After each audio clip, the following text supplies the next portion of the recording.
Sorry.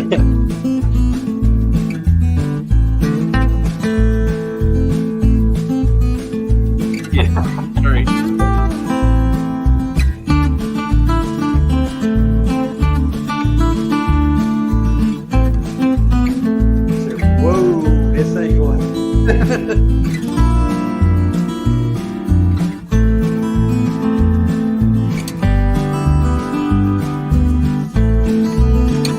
Be down the bottom.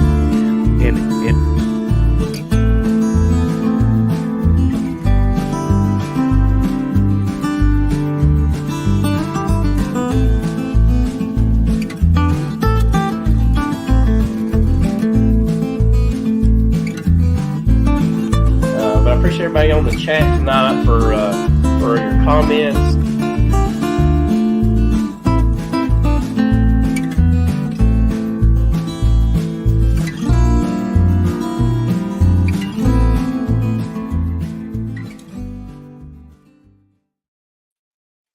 Well, good afternoon, folks. Glad to have everybody with us tonight on the Bee Connection. I had a pretty exciting week in our beekeeping this week. So we did pull some honey from the sourwoods. That was pretty cool. But we actually had a little bit of a bear attack on some of our colonies. So we got some pictures of that to show you here in just a little bit. And we'll go through that and hopefully see how many people's had that kind of problem. That's our first time dealing with a bear. So but it was pretty exciting. So what's going on with you, Tom and Melissa? Tom made it through another week. Yay, Tom. I mean, what is that supposed to mean, you know? Wow. I mean, I've been making it through every week for the last 40 what years? I met without a black eye. Oh, how about that? Yeah. We just been keeping busy, that's for sure. And it hasn't been specifically just in the bee yard, honestly. Last week was a busy week. I don't remember everything that we even did. Honestly, I just remember that it was a big blur. We volunteered at the state fair, so we were at the state fair from Thursday till we didn't leave till Saturday morning. Came back Saturday and had a market. Yeah, that was all weekend, Saturday and Sunday at it's Antique Tractor Club. That is it's specifically the old threshers, basically. And a friend of mine is the president of the association, and asked if we'd go up there every year. And so the last, 3 or 4 years we've gone. It's not a big profit thing for us, but it's an educational event for everybody else, so We were out there Saturday and Sunday. Yep. After we got back from Sedalia, Missouri, from the state fair and volunteering time at the Missouri State Beekeepers Association booth, then we came back Saturday, and our boys set up the booth for us on Saturday morning, and then we got there about midday and rolled out the rest of the weekend. So one week rolled into the next week, Yeah. I tell you, oops, I'm getting an echo over here. One second. Maybe that's better. So yeah, I'm like you, I'm running around like crazy. Amber's getting ready for school. Your boys, are they still going to school? They graduated. They graduated. Man. No more school for us. Yeah, so I'm dealing with school, dealing with bees. Amber's probably going to play volleyball and golf, so that's taking up some time. I might coach a basketball team this year. So you're filling up your schedule. It's going to be a long year. Yeah. So, well, I'm afraid for you that year is going to go by pretty quickly, just like the summer was literally here. And it's, not really officially ended, but unofficially it's kind of ended since when the kids go back to school, So, yeah. So, hey, I'm interested to hear about that. Bears. Yeah. The bears in your colonies. I seen the pictures that you sent over, but, at first, I didn't see the damage to the boxes, and I thought you were messing around. But then when I actually looked a little closer, I realized that the boxes were busted. So how many colonies did they get a hold of? And were there any bees left to make a colony anymore? Yeah, so I believe it was probably a young bear. You can see the corner ripped off that box right there. Um, and that colony had sit there for over a week like that. And that's when we had all that rain up here. So I was a little, didn't really know if there'd be any bees in there. But when I slid that top box on, I've never been covered up with honeybees so bad. I mean, I am talking from head to toe. They're curled up, trying to dig those stingers into my suit. But if it hadn't been for that strap on that colony, I would have probably lost it. But fortunately, with that strap on there, that really helped the problem of the bear being able to break that colony apart. So usually you don't, never had one of my horizontals mess with. They've got clasp on them that keeps them shut. So makes me really appreciate putting a ratchet strap on the bee colonies, and especially in this area. That it was 700 acres of land. There's nothing around. There's no people around on this property. So the bears have free range on those. So I did get one colony that absolutely got destroyed, and it did not have a strap on it. And that's what's left of it right there. Wow. Were those wax foundations in there? Yeah. It had some wire in it, but they had, pretty much destroyed everything. I never did find the medium that was on top of that box. I found that bottom, about 100 yards down down in the woods, basically. But I never did find the medium, and it just kept dragging it farther and farther down into the woods. So but that's just part of beekeeping, something that I've never had to endure, because most of my bees are here at my property, and the dogs tend to run those bears off, so we don't really have that problem. But anybody in the comments got any bears or had any problems with bears?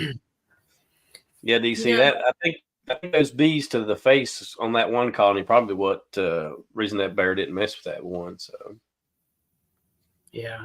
One thing I was just thinking about, you said you weren't able to find that medium box. I bet once winter starts to set in and all the foliage drops off the trees, you may be able to find that box a little bit easier sitting out there in the woods, because I'm sure it's probably a couple 100 yards tucked down in a bunch of greenery that you probably can't see through very well. So definitely.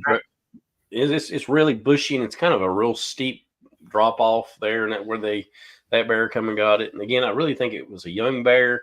And you've seen the other box ripped, but the bees must have really laid it on that bear when he first got into it. So that colony was a little more on the weak side that he got into, or she. And but the biggest thing about it was I had a beekeeper friend after I mentioned to him about my bees getting attacked by a bear, and he sent me a picture that he put in his apiary. So you got to watch out who your beekeeping friends are. Oh, I saw that. I mean, smart on his part. Bees aren't going to get his stuff. You got the juicy bees up at your place. Yeah, sweeter honey and better larvae. So man, I tell you, sounds like a deal to me. Yeah, his bees have been attacked since last year with bears. He's put fences up. He's had all kinds of stuff going on, and I've always given him a hard time about, well, I don't have any problem with bears at my house. And so he sent me that sign that he put up on his bee apiary, or he just did it for fun. But either way, it was a pretty good sign, I thought. Yeah, you can't help but to laugh about that one, right? No, exactly. So, but without some ratchet straps or anything like that, you really, if you're in an area that has bears, or if you don't have a fence up, you need something to keep your bees safe. Like I said, we have dogs, so that really helps out quite a bit. So yeah. We've kind of gone back and forth about putting up bear fences, because bears never used to be a problem in Missouri, but they've been working on the bear population here, and near us, there's been more and more sightings lately. I mean, nothing like crazy probably out where you guys are, but there's been more and more sightings out near us. And there's several of our yards that don't have houses on them, or they may have houses, but they're like weekend houses. You know what I mean? So pretty easy target for bears if somebody if one of them wanted to get a hold of them. Yeah. So we've kind of gone back and forth about getting some electric fences and putting them around them, and just kind of dragging our feet about it more than anything. Yeah. Well, that's me. I've been pretty much dragging my feet, but definitely on this other place out in the middle of nowhere, if I want to catch the sourwood, I definitely need to have a fence up or some extra protection for those colonies. So I do like to spread the colonies apart in different locations, but I may have to keep them all a little bit closer together. So yeah. So have you made any provisions yet for fencing at that yard out there? I talked to the owners. So with this location, I split the honey with them 50-50 because it's a very heavy sourwood flow. And they've talked to me a little bit, and we've talked about maybe splitting a fence. Since they get half the honey, they feel like they want to put half on a fence. They've also got one of Dr. Leo Shershkin's lance hives that I've been taking care of, which has been interesting to watch how that hive has progressed also. But that is at another property that they have, and it's in a garden with a fence, so it's never been messed with. So yeah, I got you. I know. So Bob Binnie, of course, he has all the good videos, right? So he has a really good video on electric fences and how they do it and how they install them and whatnot. And it's pretty simple, I thought anyway. And then Fred Dunn has one on, he doesn't have electric fences, but he has these alarms that go off that are real, like insanely loud. And I thought that you can get on Amazon. I think they're like $30 or something like that a piece. I don't know how well they would work in like a more populated area, because I don't know if they like stay on until you turn them off, or they just stay blaring, for a certain amount of time. Right. But so Fred Dunn on one of his Friday night videos had talked about not too long ago some alarms that he uses. Yeah, I can't wonder something like an alarm like that might work a couple of times, but I'm wondering if, like anything else, it would only probably work so long. Yeah. Just my guess. Well, it's been pretty interesting around our areas. Like we normally, like you guys, we didn't have bears, and but it seems like the population just continues to get boosted. It's like the deer population. For us, if you've seen one deer, it was pretty exciting. But now it's like they're everywhere, so they don't really run away no more. And the bears seem to be getting more tamer and a little bit more aggressive, killing chickens and livestock and stuff around their area. So that's a little bit different. Yeah, it's probably best all that stuff stays in check. I mean, I'm sure everybody has a different viewpoint on that, and that's fine. But my own idea would be, keeping some of that stuff in check. Otherwise, it is going to start to cause a lot of issues, not only with potentially, your hives. Next thing you know, as the population grows even more, now encounters with people would become more prevalent because of the growth, right? You're going to have more times where there might be bears coming in contact with people, and then next, you have an issue there, and it's right. I tell you, I really not happy about having bear problems, to be honest with you. That's the last thing I want to have to deal with is some bears. And it's hard enough taking care of your bees, and now have one more issue that you have to take care of. So that's not very much fun at all. So be another expense you have to have, right? Exactly. And beekeeping's already expensive. So and then just like DC that says right there, your fence needs to be hotter than a regular fence. It can't just be a regular electric fence. It needs to, it's got to have some zap to it, Yeah. So, yeah. And I think the last fence I put up, we actually ran hot wire ground, hot wire ground, hot wire ground, so that when the bear puts its nose through there, it's making contact with both of those, and it really gets a heavy zap. So. Well, I can imagine too, doing a hot wire to ground, hot wire ground, at least at that point in the springtime, having a ground wire may not be a big deal, but as it starts to dry out throughout the year and there's not as much moisture in the ground, it's going to take a little bit more contact to make that bear feel some pain, you know, or to give it that jolt. So yeah, definitely. Yep. And you know, that's what my friend has problem with. He's kind of on a little bit of a knoll, and it stays pretty dry, and he doesn't get the grounding that he needs. The fence is hot, super hot, but he needs that ground wire to really give it some pop, you know. So yep, definitely. And I think actually when I've watched Bob Binnie's video before, because I was considering putting one in heavily last year at one point at particularly 2 different yards that are pretty isolated. I was kind of worried about it because I have seen where people have tracked bears going near that area, and all those bears have to do is find it one time, and you know their noses are you know extremely sensitive, much like you know bees. So they're going to smell something for a distance, you know. So yeah, you know, it's one of those things. I guess you don't want to spend the money on it, and you don't want to have to dive into it until you have that loss, and then you get to the point where your hand is forced, right? So right. This point in time, I like the idea of being naive, and that's kind of the position we're in, you know. That's how we're gonna roll right now. Yeah. It's not going to happen to us, you know. So, Yeah. That's only happens to Ricky Rourke. Yeah, it does now, unfortunately. And that's not what I want to happen, you know. So but you know, I am glad the owners are willing of the property to help out just a little bit with the expense, because it is expensive, and it takes. The last time I put that fence up, it took us all day to put that fence up. I'm thinking, you know, you just put a few T-posts up. This should be real quick and easy. Next thing you know, you worked on it for 8 hours, you know, trying to get it where it needs to be at. So it's a lot of work. Yep. That's one of the last things that you want to have to do. But when your hand is forced, I guess that's the position you're in. And yeah, there you are. Yeah. My buddy, he did something pretty cool. He actually put shingles underneath his fence wire at the bottom, and that keeps the grass from coming up so much. And so he's got that wire pretty low, so he's trying to keep out possums and skunks and stuff out of his bee yard also. So he's got that wire really low, but the shingles underneath mads that grass out. So I thought that was a pretty cool idea. Yeah, that's a good idea. I mean, it keeps that grass, especially in the springtime, from growing up and touching that hot wire. And I'm sure it doesn't really short it out, but I'm guessing it probably starts to take some of that power and ground in it, so it will be less effective then. Right.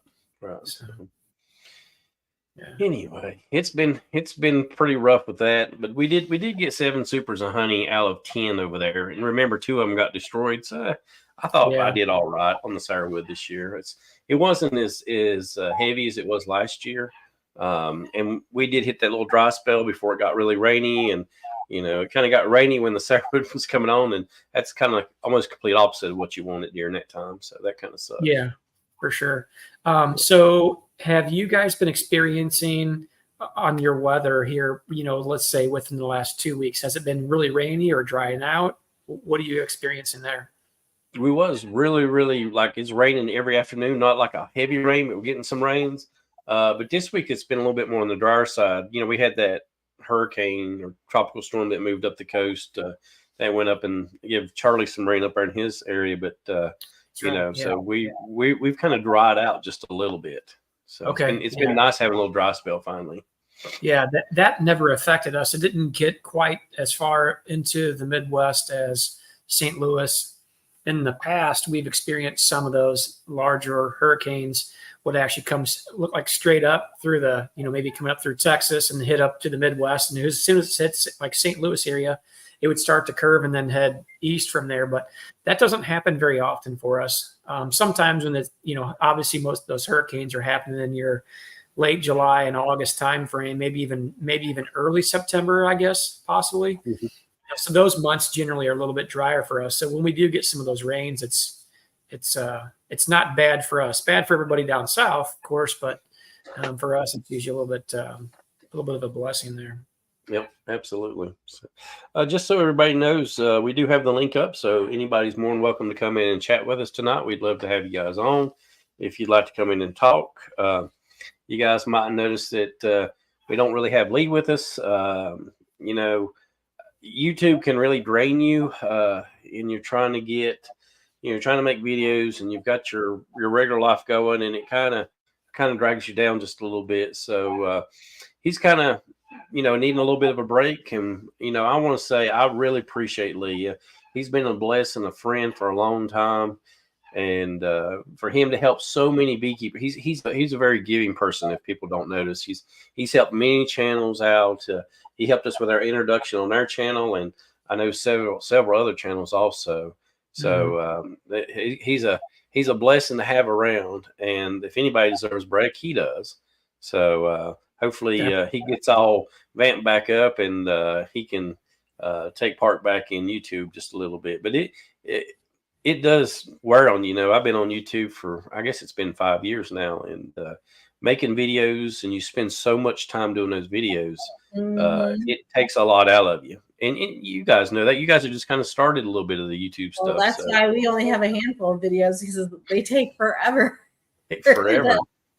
You take all the footage and you have to edit it all together, and then go through publishing and whatnot. It's time consuming.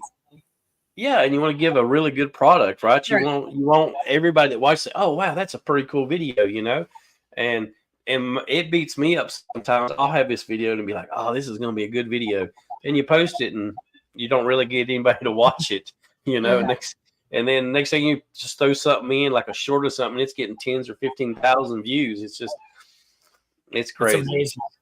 Yeah. We've kind of viewed that ourselves a little bit, where you try to put together a video that's maybe a little bit more educational or kind of following along with you, and it gets a handful of views, but you put up a short or something that just you put no time and effort into and just kind of slapped it up willy-nilly, and the thing pulls down whatever 15,000 views. Yes, whatever. So it's amazing how that works. Just because you spend more time in the video doesn't mean that more people are going to watch it. It's just happens to be the content, I guess, maybe the keywords. I don't know how all that works. So it's kind of crazy though. Yeah. But Lee, man, we appreciate you. And he said he'd still help out from time to time. So it just means that Rick's going to have to learn just a little bit more. So and that's a good thing too. Sometimes it's time for the training wheels to come off and get to work just a little bit. But he's always been a blessing to have around. So I appreciate you, Lee, man. So, good guy. Yep. Again, if anybody wants to come on tonight, you're more than welcome to come on.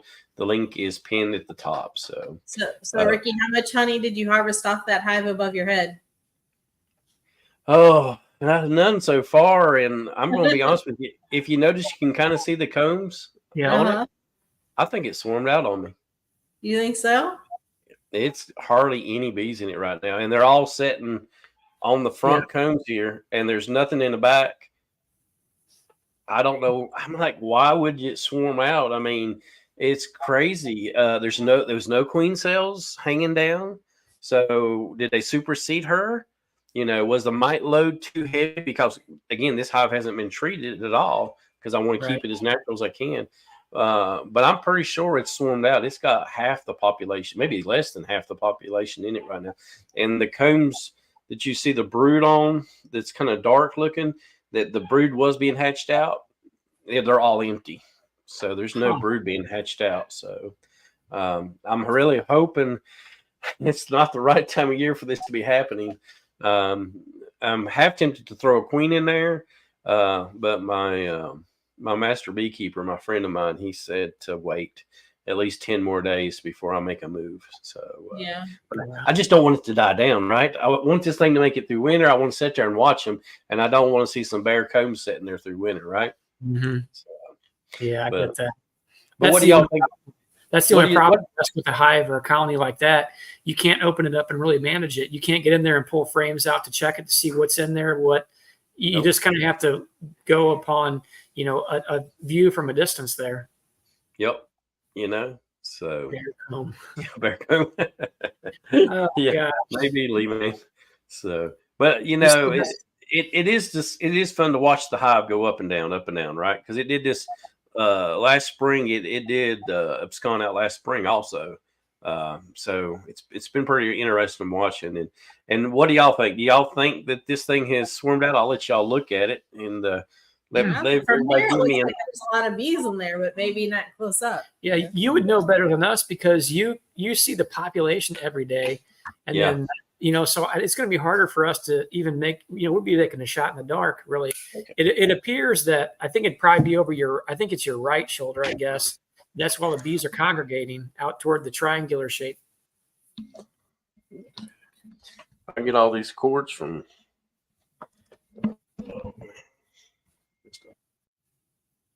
You muted yourself, Ricky. Yeah. Mm. There really isn't a lot. I mean, there's a lot of coverage on that side, but it's not. The right side there toward the wall is not really that populated. There's a lot of empty comb there. Huh.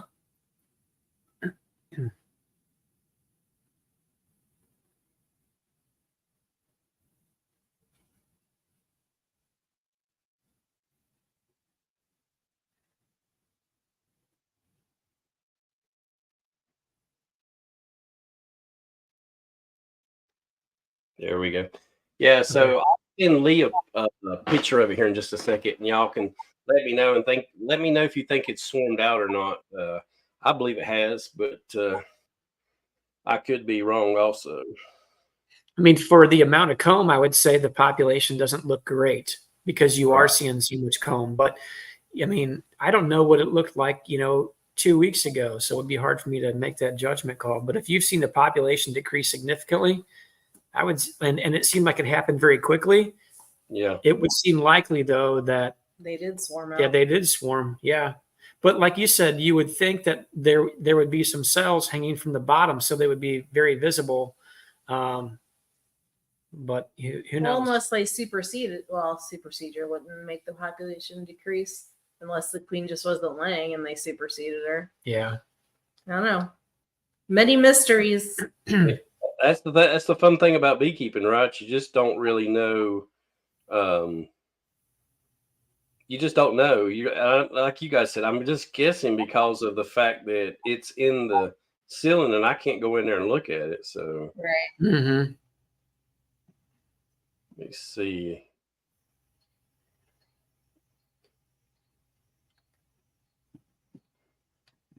Trying to find the pictures. Maybe I can get it up on the. There we go. So he was doing Amber's hair. Tip it forward. Tip it forward. We can't really see.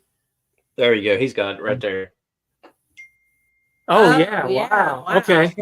Yeah. I would say for sure that colony is, how long ago was that? That was about a week and a half ago when we did Amber's hair. Yep. That colony swarmed. Yeah. I mean, something has changed. That you definitely have about half the bees left, and who knows, maybe even less than that. Yeah. Yeah. Yeah. You I can't. mean, I can barely even see combs. Yeah, the whole comb was just covered all over. I mean, look at that. Right. I mean, they were everywhere in there. I can crazy. barely make out the first two combs. After that, I Right. can't. All I see is just a big ball of brown. Yeah, it went from looking like that to where it's at right now. So that's why I'm pretty worried about it. So beekeeping is just weird and amazing, and again, that's not what you want happening this time of year. But here we go, right? So Yep, all those challenges, right? yeah, absolutely. Here's one more, right? So That's right. I see somebody in the background. yeah, I got Spanky up. Hey, Spanky, is that a queen bee behind you? Yeah. Careful, she's right over your head. I think she's aiming to sting you. I don't know about that. I have a question. Has anybody here, between you guys and everybody in the chat, has anybody ever been stung by a queen? I would like to know that too. Personally, I've never been stung by a queen. I've virgin or mated. I've never been stung by one. Well, DC said he has. Mated or virgin, DC? Yeah, that's a good question too. And if you don't mind mentioning it. I've heard people say before that mated queens can't sting you because their spermatheca is so swollen that they can't push their stinger out. Yep, that's what I heard too. I don't know if it's true or not, but we've handled a whole bunch of them, and to date, I've not been stung. So, DC, I have another question for you.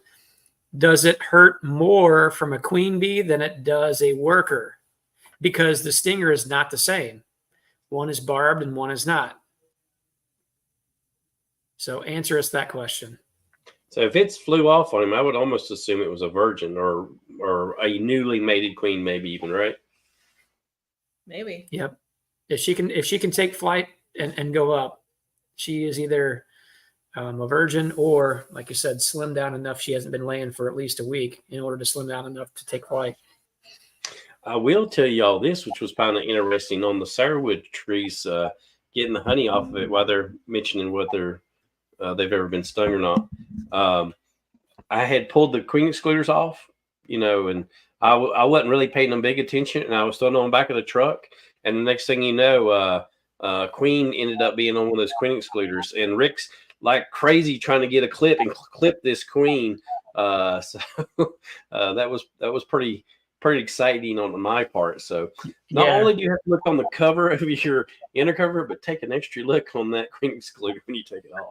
Yeah, no kidding. It's not that often that I have found queens on a cover, but I did an inspection on a small nuke that we had built, I don't know, maybe a month ago or something. And I got into it to do something, and I needed to get back into it, and I can't remember why it was. And I pulled the lid off, and I always, when I pull the lid off, I usually glance at it. Most of the lids that we have would not have any bees on them because we screened that hole in the inner cover. But this year, when we moved some bees into newer equipment, I haven't screened any of those inner covers. So there can be bees in there.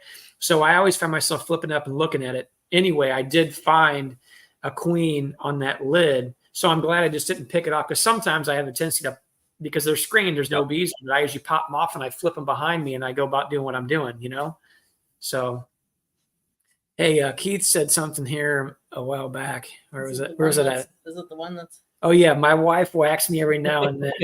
Does that count? I'm going to say, yeah. You know what, Keith? You get that one. Yeah, you definitely do, man. And DC said, now I'm assuming she is the one that stung me. She was the only one in the palm. All the other stings were on the back of my hand. So Yeah, that's pretty interesting. Felt like a jab, no itching. Yeah. That's pretty cool. That's the first time I've actually heard of somebody saying they did get stung. So yeah, I'm not saying I want to get stung, but I mean, to say that you've done it, why not, right? Yeah, taking a sting from a queen, Yeah. Hey, Melissa, can you give him a sting, please? Which eye? Which eye?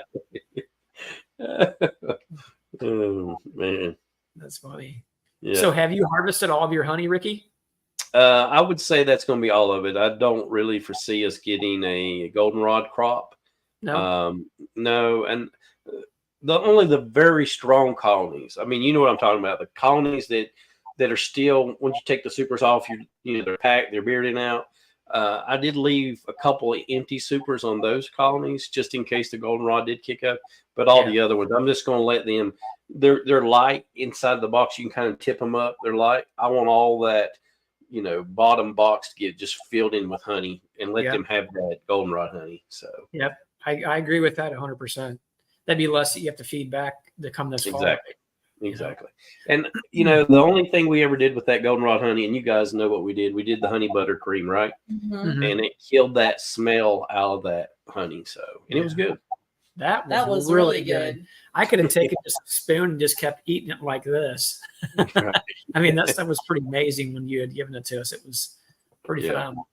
It worked out well at the expo when we was. No, it was wasn't expo. It was the. No, it was. Well, I mean, you gave it to us at Navi or not? Was it? Hive Life. Yeah, Hive Life. Yeah. The last year of it, I think. Yep. Okay, so I have another question for the crowd or the audience. Of the people in here that use Apiguard, so the thymol-based product, have you ever treated nukes with that product? And then, so it's a kind of a three-part question. Have you ever treated nukes with that product? How much do you use? And did you have any negative effects from it? That's kind of what I want to know. And I've never used it on nukes, but I've used it in the horizontals. It works great. Mm-hmm. And then, of course, in my 10 frame equipment, it works great. I really like the Apivar. If you need a summer treatment, that's the one I usually use. Yeah. Apivar or Apigard? Apigard. Yep. Have you ever used Apivar, the long strips? I did when I first got into beekeeping, and I think that's when they were having problems with those strips, and I never did see much mite drops off of those, so Okay. I never did go back to them. Yeah. Yeah. Melissa and I have never used Apivar, and not that it's right or wrong, but my line of thinking was, or our line of thinking was, we didn't want to use anything that was a synthetic. We just wanted to use organic treatments, which has just been Apigard and oxalic acid, the vapor, not the dribble. I've heard some negative things about the dribble anyway, but I've never used that. But I am excited about this new product that's going to be coming out, I think this next year, which is, help me out. What's the name of that product? I don't know. It starts with the V. Somebody in the comments help me out. What's the new product that it's being approved, and they're going to be Viroxan, isn't it? Viroxan. Viroxan. That's it right there. I'm kind of excited about that, honestly. I think that could change the game a little bit, because my thinking is, if you come out of, here's my thinking anyway, if you come out of winter with a very low mite load on your bees, you can put this product in after they start to build a little bit of population, put this product in to basically keep the mites at a kind of a steady, even keel. Yeah. They don't pop, start rising up. They kind of keep an even keel. And then whenever you pull them off, you could do your checks. Now, if they're above whatever your threshold treatment or your threshold might be, you could use a different product. But my thinking would be is, if it worked well enough, potentially you could use that and then if you need to feed after you pull your supers or whatever it might happen, depending on your area, what your goals are, then maybe you won't have to do anything until you do maybe like a vapor. Now, for anybody that's down far south, I know the vapor probably is not extremely effective because it takes longer or you have less of a broodless period. But I don't know, just kind of thinking out loud, that was kind of my thought. Yeah, and that is I believe it isn't what they call an OA strip, DC. Yep. It is an So oxalic acid. I have learned here in North Carolina, from what I'm being told from Dr. Tarpey, I'm hearing some of him talking with some of his group, that may be approved here in North Carolina the 1st of October for here in North Carolina. So not every state, from what I'm being told, every state may not be allowed. It goes to the state to okay that. So that's right. You're right. It has to be approved state by state after that. Yeah. Now, I will say, even if it doesn't get approved and you don't get it in yours until January, it doesn't really matter that it gets done before then, because at this point, it wouldn't be moving forward. It really wouldn't be an effective treatment, because now your mite counts should be higher than what they would be. So you need to use something else to knock them back. This is not really a knockback treatment. It's more of a, keep them at a steady, keep them from what am I looking for? From increasing in numbers, I guess, is what I'm kind of looking for there. I appreciate that, Wes Cliff, mentioning the actual states that are okay with it right now. So it appears to me that this new treatment's basically like your extended release, right, sponges that people were making, Yeah. But now they can make money off of it. Sure. That's how they get it approved. Once they can make money off it, then they approve it, right? And if you try to cook that stuff, it's worth buying, because it's kind of nasty stuff.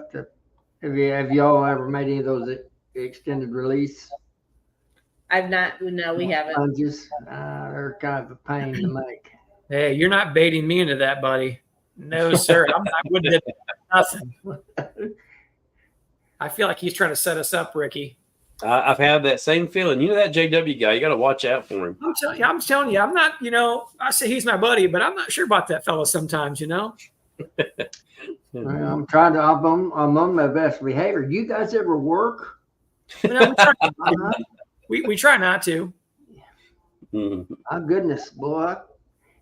You guys start these things in the middle of the afternoon. I'm just getting in off of that. Well, Anybody that grows possums like JW does, you got to watch out for him. Raccoons and hogs. Raccoons. Yep. They've given up on me. I haven't caught anything for the last week about. I think I finally think I got a handle on them. Time will tell. I know I was having trouble with elephants getting into my hives, and I put out some elephant repellent, and it's working. I haven't had another one of those here in the last 6 or 8 weeks. Hold on. What did you just say? Some what repellent? Elephants. Elephant? Yeah, repellent. You guys got bears. I usually get elephants, but I've got them under control. Holy cow! Send one of those things up here. You can probably make money on that. I put some elephant repellent out, and it's working perfectly. I haven't had an elephant in my hive. Are you willing to share your secret? I was going to ask the same thing. You have to pay up. Oh gosh, here it goes. You must be in cahoots with the government, huh? We had a bear sitting around here. And not too far, one of them got hit by a car. Oh boy.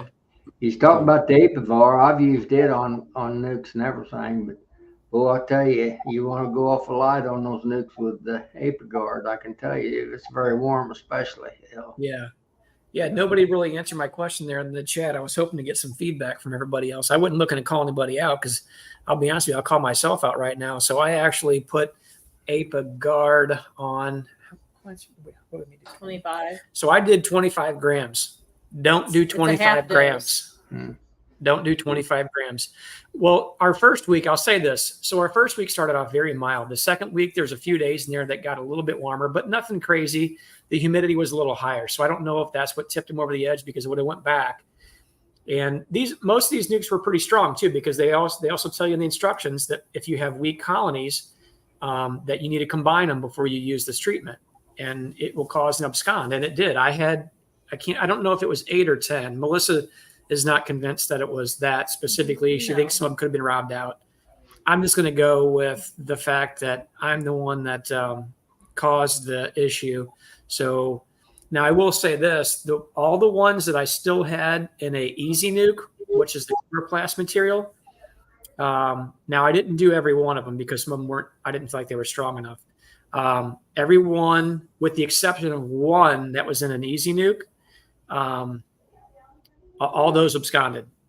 Now, all the ones that I had that were in the wooden nukes that I had transferred over already, there was a couple of those. So I don't think that, the sun beating down at the top of those boxes, there's no R value whatsoever. The sun can just beat in there hard and heat that box up. So, you know what? That was my fault, but I feel like I'll take that because it was a lesson learned for me. So I think that I should have only been doing about a 17 gram dose, not a 25. And I would never do it again with anything not in a wooden box. So here's your answer right there. You go. Well, that's what I was just going to say, Greg, because you didn't watch Stream Team last night. No. Greg Burns was saying that he did the same thing, but with on a very much larger scale. Yeah. Okay. I'll have to go. Thanks for bringing that up, Steve. I'll have to go back and watch that just out of curiosity, one of those situations where you learn from the hard ones. Now, again, I lost maybe 8 to 10. It's not a big deal. But you kind of beat yourself up about it when you feel like you're the one that caused the issue. So when you're talking nukes, it's good that you're willing to tell everybody, what you had, right? So now we know not to make that same mistake. Well, that's right. I don't want somebody else to make the same mistake I did, and maybe I didn't read the directions well enough. And I'll be honest with you, I'm just going to blame it on her. So of course, it's her fault. She's the boss. Mm-hmm. So JW, if she's the boss, can't she? She's the one that takes the blame, right? Yep. Okay, we're in Crap agreement. rolls uphill all the time. Oh, Yes, look, sir. it's the elephant. Hey. Hey. Look at that. There he is. See, I told you. You better go out there and get a hold of it. It's a tiny one too. Told you. You've got some strong hives that elephants can get on top of them, That's what man. I'm thinking. Tell us your secrets. I've also got. I can assure you that Ricky's bees did absconds because I had a bunch move in on mine. They was carrying a Creston, North Carolina suitcase. You had on only one of them. So, I'm pretty sure that that's where they probably came from, Ricky. So they did abscond and they came to Yankee Land. Well, I hope they come back home. You know, they seen that Creston sign. They probably thought, well, this is the place we're supposed to be visiting because got all these really cool hives. You know, so we need to head down to North Carolina. Mm-hmm. Yeah. So Russell says, I don't have the thing. Let me highlight it here. I got it. Go ahead. I got it. Yeah. For nukes, I would use Apivar and acylic acid vapor this fall. Everything else is too harsh, in my opinion. Well, I appreciate that. The only thing I'll say is I don't know why. I really don't want to use Apivar. I feel like once I cross that threshold, I can't say that I've used synthetics. I know it may be silly, maybe stupid, but Well, part of your thing is Bob Binnie's talk on how long different treatments stay in the comb. yeah. As a matter of fact, when Bob Binnie's coming to St. Louis in February, that's one of the talks. He doesn't know that yet, so I'm sure Bob's not on here. But if you're Bob, hey, guess what? One of the talks I'm going to have you give is specifically about comb and the different pesticides, herbicides, and things like that can persist in combs, and synthetics last. Some of them for a very, very long time, and some of them never leave the comb. Whereas organics, specifically, I'll say the acylic acid vapor doesn't persist at all inside of comb. And then Bob talks about thymol, which is the Apiguard, will only persist for a very short time thereafter, and then the however many parts that are in there are almost negligible. So that's the reason why I kind of want to stick with organics. So maybe I'll just do several. It may not be as effective, Russell, but I may just do several rounds of OAV on them. Just go out. I mean, that's cheap. It's easy.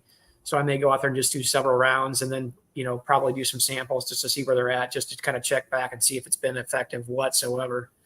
So I may have to chase them a handful of times to do that. It'll be a little bit more time consuming, but I did move a majority of, I didn't move majority. I moved several of them into one yard that we started up a week and a half ago.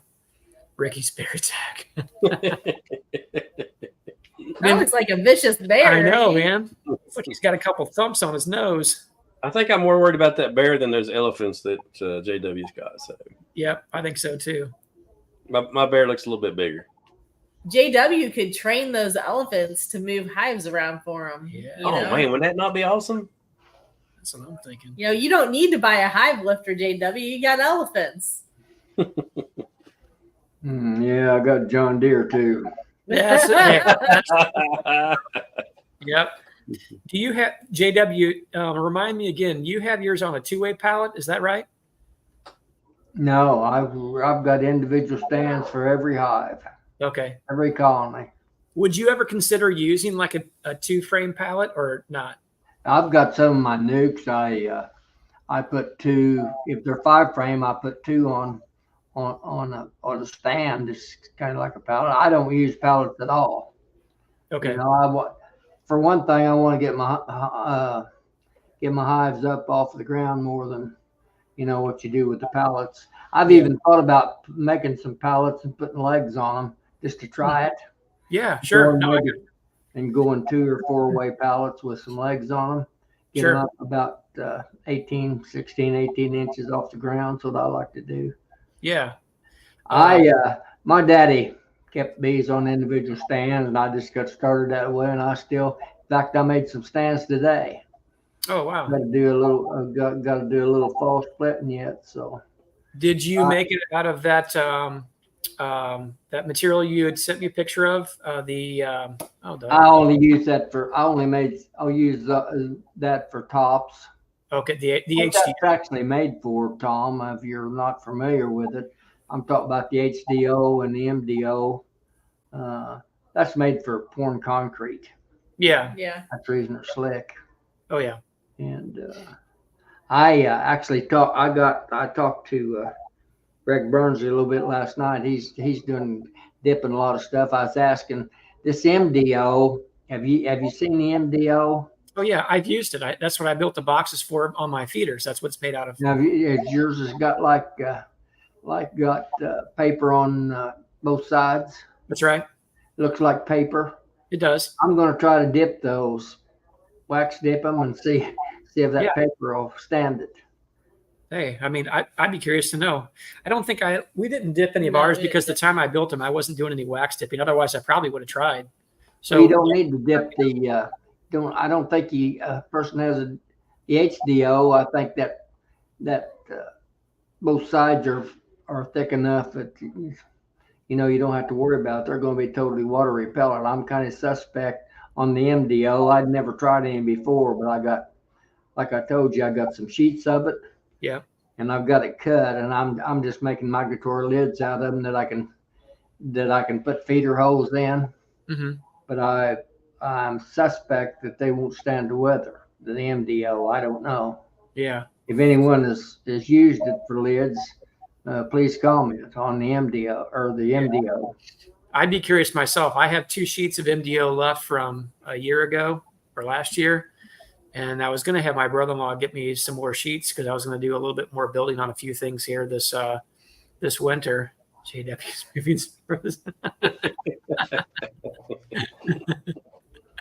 I'll tell you what, that Lee, he's a pretty crafty fella, you know. Quimby's putting it on me tonight, isn't he? Huh? He's right after the old man. Yep. I like that. Let's pick on JW. Yeah.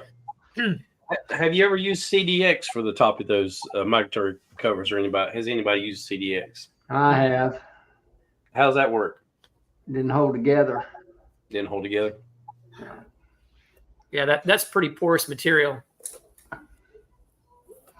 I wax dip some, and it's done pretty good. And I say done pretty good. That's only been the last couple of years that I've wax dipped it. Yeah. But I used prior to that and didn't wax dip it. You're lucky if you get 2 years out of it. If you got some pretty inclement weather. So yeah, CDX will warp its winter rot resistant. Okay, I want to bring up one comment here too that Steve just. Okay, he says Bob also said not to use thymol and OA together. I heard that and I listened very closely. He said that you can use OA and then use thymol immediately after, but you cannot do it in the opposite. Meaning if you have thymol on and you pull it, you can't within a week. And I don't remember he said specifically how long, but I'm just kind of paraphrasing here. In short order thereafter, you cannot use acylic acid after you pulled thymol because the synergistic effects will be too great for the colony. So, yeah, Steve, I actually watched that video too. I think I watched it 2 or 3 times to get it through my thick head, but I really like listening to his information. And a lot of times I'll watch some of those videos 2 or 3, 4 or 5 times to really absorb all that in. So, but yeah, look at Selena. Melissa. What did you say? I said, I think he just wants to look at Selena's reason he wants is that it? Hey, don't you do that to me, old fella. I don't look at other ladies. I just look at mine right here. Uh-huh. Uh-huh. I see he's with me is what he's trying to do. Yep. You know what? I was going to buy you dinner this next time I see you. Now I'm not going to do it. Now you have to buy me. That'll work. All right. I'm pretty low maintenance, and I'm not hard to please. Yeah. Was it you that suggested putting peanut butter near the yellow jackets to draw the raccoons to them? Was it? No, No. if you're talking to me, it's Tom maybe. No, it wasn't Oh. me. No. Somebody recommended putting peanut butter near the entrance of yellow jackets to draw the raccoons over. Said the raccoons will eat them. They need to find the entrance. The peanut butter draws them to it. Interesting. I've never heard that, and I'm not sure who actually put that up. Well, I took and put some peanut butter in the entrance of one, and in 4 days it was gone. Something Wow. dug it up. Yeah, Steve, he does put a lot of information. I mean, his videos are just so good. I told Melissa I'm going to have Bob give a couple of talks, and I was considering another, and she's like, nope, it's too much. And I'm like, man, I really like listening to that guy. You know, I'm like, his information is, when he presents it, it's so non-judgmental. It's not like, well, if you don't do it like this, then you're just doing it wrong. I've been doing it now for 40 something years, you know, but it's just, and his stuff is spot on. So I really, every time he pulls out a video, I watch it.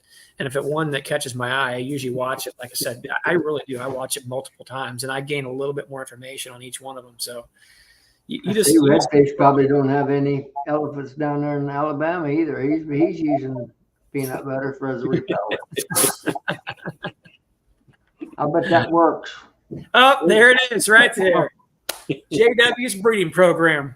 And those cats got a nice looking coat on them too. They do look that coat on that cat. Yeah, man, shoot, breeding some good cats down there. I think I'll go back to the bee yard. You boys is all ganging up on me. I figure you can handle it. I've had quite a bit of experience. Let's put it that way. I bet you have. Well, he put up with us up there in Missouri, so he did pretty good. Yeah. I'm hoping he'll come up again here in February. February 8th. February You 8th. got the money, I got the time. Just make it. No, Melissa goes out to eat too much, JW. I don't have the money. I don't doubt that. That crab meat's high in the buddy. Man, I'm telling you, it's some good stuff, though. Shoot. I guess it is how when you use jet fuel go around. Oh, boy. There. Hey, even Spanky's getting you.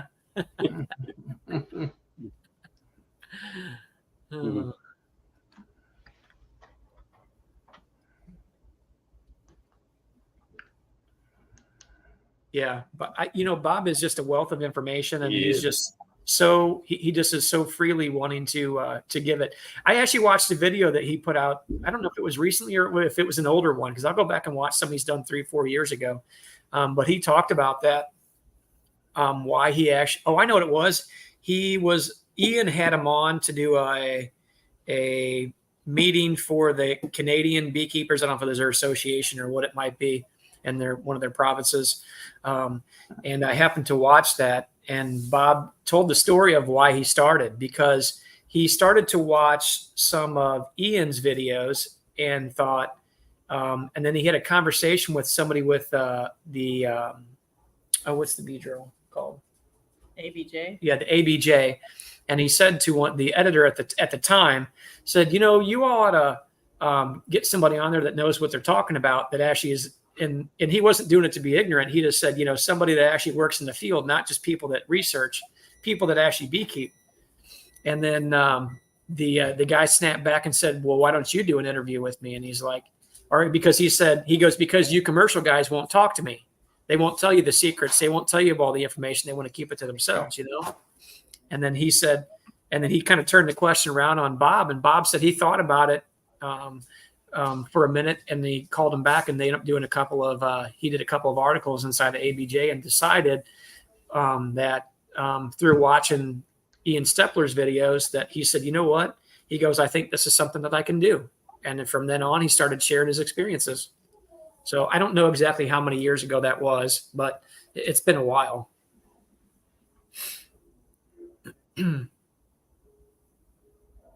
Yeah, he says he's been keeping DC. He's been keeping it since '80, I think, if I'm not mistaken. Yeah, I think that's what he said the other day. So that's quite a long time, 44 years. Yeah, and he's so easy to talk to. I mean, you just go up and he'll just have a good conversation with you if you ask him a question. I mean, Yeah, just a real candid gentleman. Yep, absolutely. Yeah. Ricky, are you off the night shift now? I am off the night shift finally. Yeah, they Good did deal.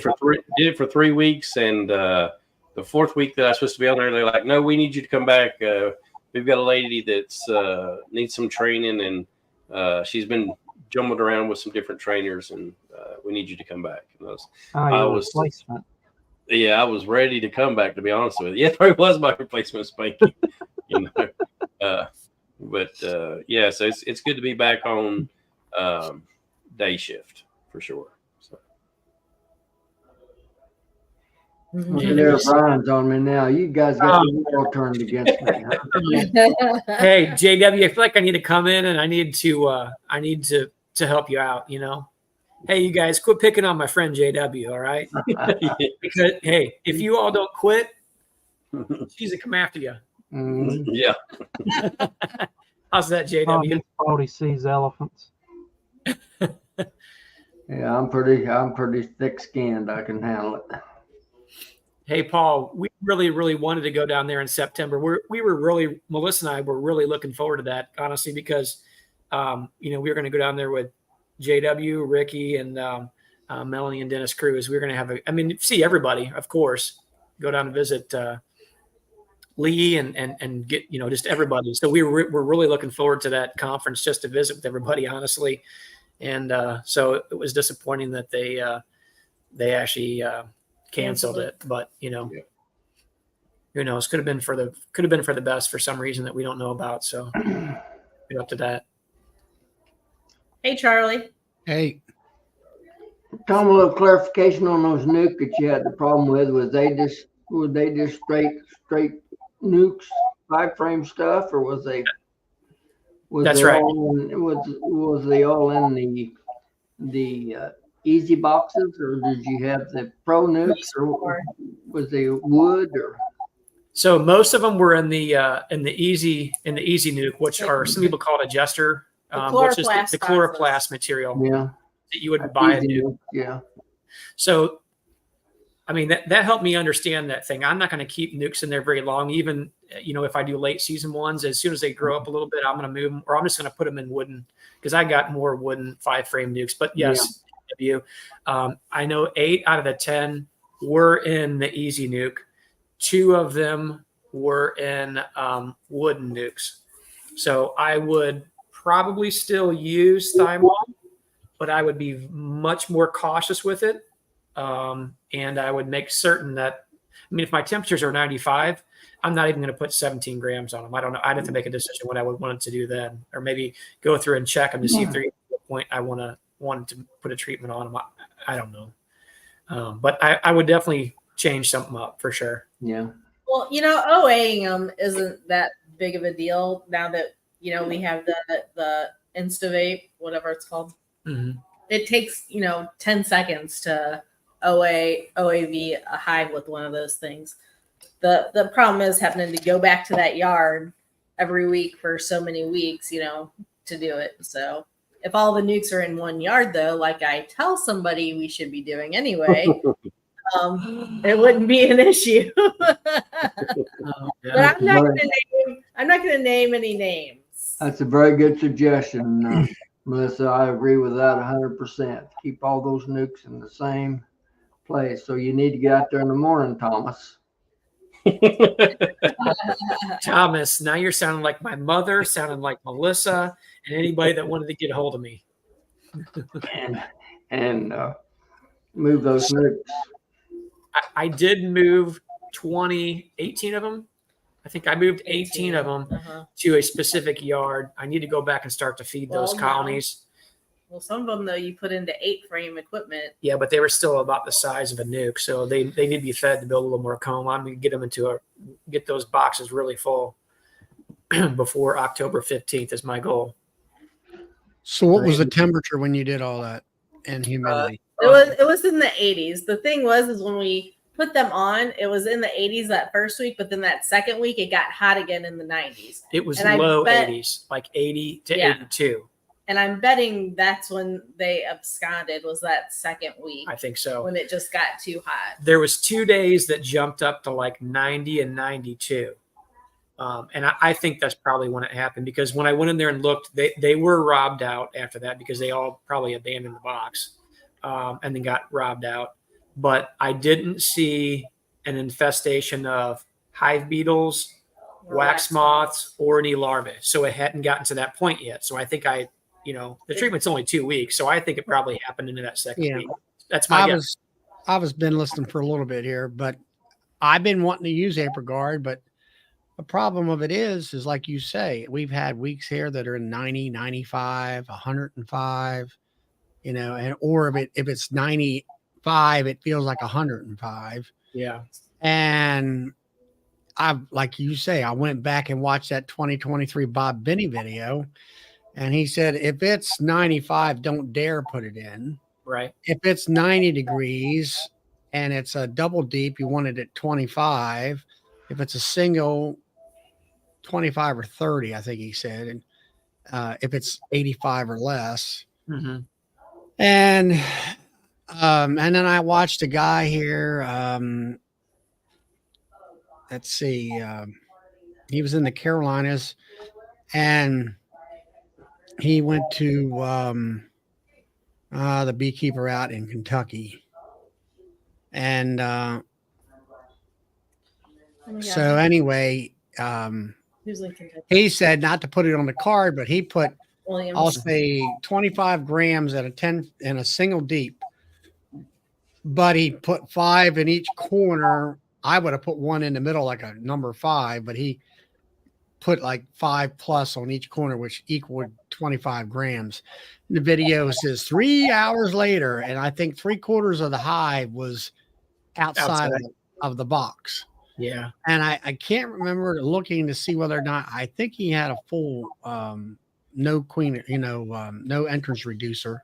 He did have his coroplast screen bottom blocked.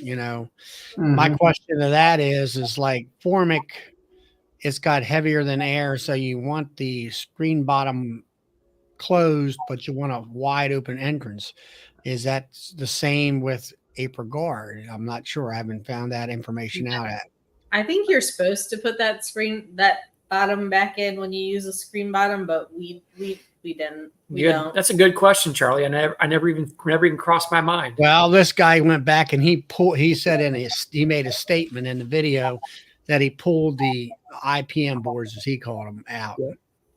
And now with AprilGuard, it to me is a fumigant and a contact, because they carry it out. Yep. Yeah, they have to get their bodies in it, and they have to move it through the brood nest for it to be effective. So if they don't take it out of there, the treatment was not effective. I think that's why they tell you to have some room on top of it, like use a spacer. I want the bees to be able to get over top of it and stuff like that. Right. If you don't, I just tell you what I do. I treated 40 last week with AprilGuard. They were all 8s and 10s. I used 31 grams. I used an 1.5 inch shims, on the cards, and I checked every card 3 days later on them 30 grams that I put on, because I was afraid it was going to turn hot, which it didn't. And 3 days after I installed the 30 grams on 40 hives, every bit of it was gone off the cards. Mm-hmm. I couldn't see any AprilGuard on any of the cards. It's gone, but that's also where Bob talked about the residual fumes are still in the hive, activating that and stuff like that. I've also heard, I think it was either Formic or maybe it was Formic, where they noticed that the brood was better after a treatment, where it maybe there's a possibility at killing the viruses that are maybe laying on the comb and stuff like that. Yeah, I've heard that too, Charlie.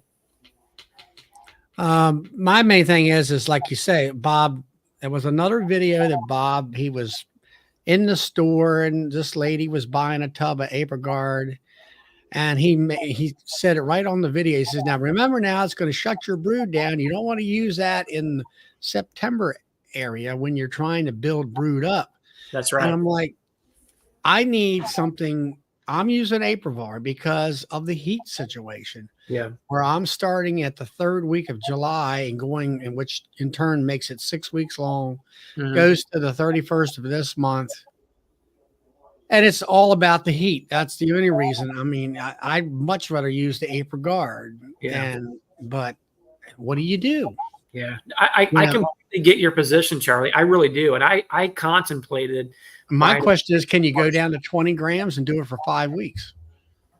You know, some people say you do 30 and it's only for, I think the instruction said 2 times, but it's like, well, wait a minute. If it's 50 and 50 grams, that's 100 grams in a 4-week period for full strength hives.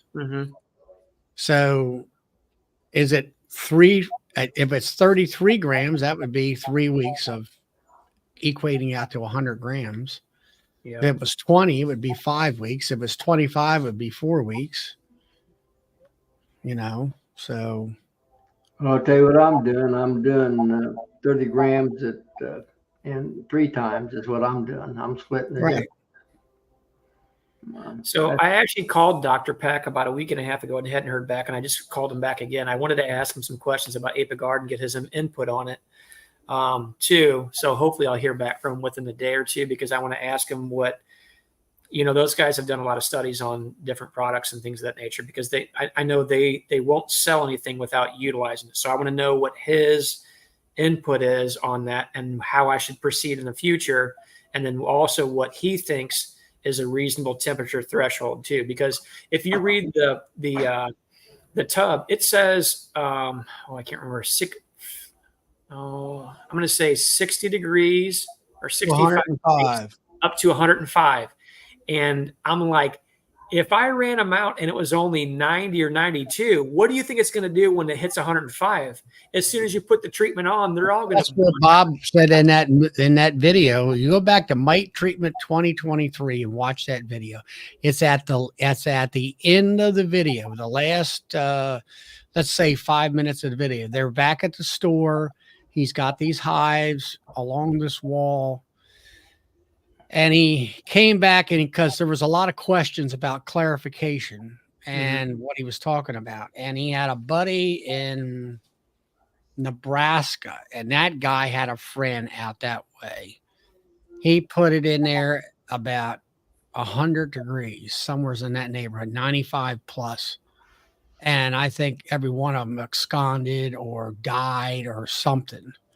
And he said, oh, no. He says, 95 is, I won't put nothing after 95. Yeah. I mean, the sweet spot I would think of between 75 and 80. And that's my sweet spot for Formic. They say 85. I says, no way. I want the first 4 days at 75 to 80 degrees, somewhere in that neighborhood. Yeah. Because that's what's going to hammer that hive the hardest, those first 4 days of off gassing. Well, see, that's why I thought I was okay, because they talk about, within the first few days, it really off gas is very hard, right? So I thought, well, this entire week that I was in, when I put it on, I'm like, well, it's going to be pretty mild. I mean, 80, 82 degrees. I mean, that's really not bad. Yeah, now I would be putting it on at that temperature too. Yeah, so I'm thinking, okay, by the time it goes into its second week, at that point, it should be much more mild then, and it shouldn't cause me a problem, because I knew there was a couple days that could potentially get up to 90, 92 degrees. And then I'm like, well, then what I'll do is I'll assess after that, because I wanted to go back-to-back treatments. I'll assess after my 2 weeks, and I'll see what the temperatures are. And luckily, my temperatures were really mild, and they still are. So I did another round on all those. So now I've got, and I did that on, what day was that? Last week on Wednesday. So it's been a week and a day. So I'll wait till after that, and then I'll go back into each one of the colonies, and I'll dig down into the brood boxes. I'll see how much stores they have. So if they need to be fed or not, I'll look to see what kind of condition the queen is in. I realize it's going to be difficult to assess the laying pattern, because it's probably going to shut her down pretty well. So I may have to wait for a time period on that. But if I have some that I'm just not liking the queens whatsoever, and I've got a couple of ideas on ones that we're looking at placing.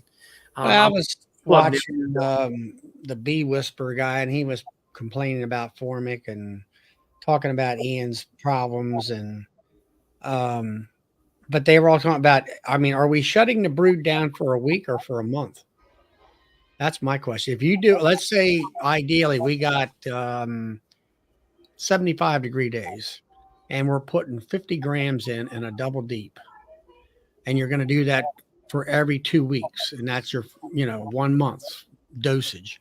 Is that hive shut down broodless as far as all that month, or is it Yeah, only? I don't know the answer to that. I've heard the same thing. I will say this: when I went back and checked after my first treatment, so last week, there was a handful of them I did go right to the center of the brood nest, and I pulled out a couple of frames. I still had, and I didn't check every one, I'll say that. The ones that I checked, for the most part, I still had some eggs and some larvae, and they were in different stages. So that tells me it didn't completely shut her down. So I don't know what the difference would be, but I don't know. Now on the last two Friday nights, the last 2 Friday nights, I had Rick Sutton pop in the chat, which he was the commercial beekeeper out of Kentucky that was at Hive Life. Yeah. And we were talking about the same thing. And he said that if it's 90 degrees, he cuts it to 25 grams per hive. Yep. And all that. And so does that mean he does it on a weekly basis then? So a week at 25, second week at 25? I don't know. I'd have to ask him. I've been trying to get him to come on video, but I don't think he has he's got a knowledge base, and I think he's got a phone that he can use. I'm not sure. Well, I would be curious to know what other people are doing. Just, especially some. It's like it's like Formic. I used it. It was Mite Away Quick Strips back in the day. I used it one time. I did not have all the facts about it on how to apply it in my situation. And so finally with Formic Pro, I can sit here and tell you, yes, you want to put the IPM board underneath, you want a full wide open entrance. All right, I'm running 3 mediums. Well, usually that top medium is going to be full of honey. So I'm going to put the strips on the middle medium, which is where the most of the brood is, and I'm laying them crossways, 2 strips. I already had Sammy Ramsey. I talked to him. If you don't use 2 strips, it's not going to penetrate the cappings. You're not going to get the penetration with 2 strips, like with 2 strips if you use one strip. That was one of the things. So, and then I like a 75 to 80 degree 4-day window at least for temperature, and I like it. And this is my opinion, and I talked to the Nod guy through, I think it was questions on Stream Team when he had him on here several months ago. I said, I think that humidity plays a huge part. Yeah. You put high humidity with Formic Pro, it's like in medicine, you increase the potency of medicine by adding alcohol. And that's how they do it, where if you look at a bottle of liquid medication, they'll put a small amount of medication in it, but then they'll add alcohol to make it stronger, so they don't have to put so much medicine in the bottle. And I think humidity does the same thing. It intensifies the gas. Yeah, I would agree with that. What I'm getting at, back to my story is that I know the specifics about Formic Pro, what works and what don't work, and it's like, I was on one chat that they wanted to smack my fingers that I put one pad on a nuke. Now, and then I said, now wait a minute. I said, my nuke is a 5/5. So mine is a 10 frame hive, deep hive, but it's a vertical hive. And it's not a nuke. Well, a 5/5 is, it's in a 5 frame nuke box. And, so I put one pad on there. I don't have any problems. And usually that's in between the 2 boxes. Yeah. And I, put the core plast underneath and all that stuff. Now I did one thing like you did last year. I'm sitting there and I got a young queen, single 5-frame box. And I'm standing there and I'm like, I'm not sure whether I should put a Formic pad on there or not, but I went ahead and did. But what happened is I didn't see the entrance reducer in the front of that hive, and I basically cooked that hive. Well, I'll tell you this. The last year was the first year I started doing it, and this year. So I don't use 10 frame. Everybody knows I use 8 frame, or if you don't, I use 8 frame. And I haven't pulled my entrance reducer out all last year or all of this year, and I didn't see any issues with using that ApiGuard on any of the 8 frame colonies. None. With those temperatures I was having. Now it's how many boxes of 8 frame? 2?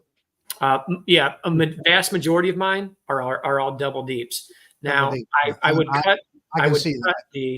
cut the dose down if it was a single, which I still do have some singles. I want to highlight. Did you do a 25 on that double deep? I did 50. On the double, we did 50. Full dose. So Brian says I did 25 grams at 1 week intervals, and the bees only seemed to mind it the first week. Temperatures were in the mid 90s. I did a video with the mite trap counts. It was very effective. So Brian had seen a different result here. So where does Brian live at? I'm not sure. I don't remember. Help me out here, Brian, if you're still on. I don't recall. I remember he had told us, maybe Ricky knows. I can't remember. I think it's Missouri, but don't hold me to that. No, Brian doesn't live in Missouri. West Tennessee. West Tennessee. Okay. So he's close to you guys out that way. Okay. Gotcha. Yeah. I mean, it's still the Midwest, same temperature, same temperature, same humidity. Everything's going to be very similar. Now, Charlie, on that Formic, do you know how long it's supposed to be under 90 degrees, and then it's okay for the strips to go above that? You say it's what now with the 90 degrees? Well, they tell you that there's temperature parameters on those strips. Yeah, temperature parameters is no higher than 85. That's and I forget what the low side is.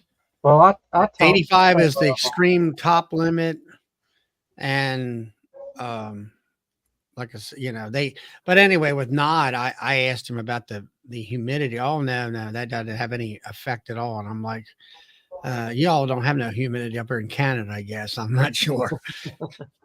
So I don't know. I think Brad said that there was humidity up there. Yeah, I talked with Nod, and they said that it was the first 3 days that the treatment should be below 90 degrees. It's only the first 3 days that it should be below 90 degrees Fahrenheit. That's what they told me in an email. Yeah. So I'm guessing the off-gassing dissipates pretty heavily after those first 3 days. Yeah. Yeah, the off-gas around the first 4 days is pretty heavy.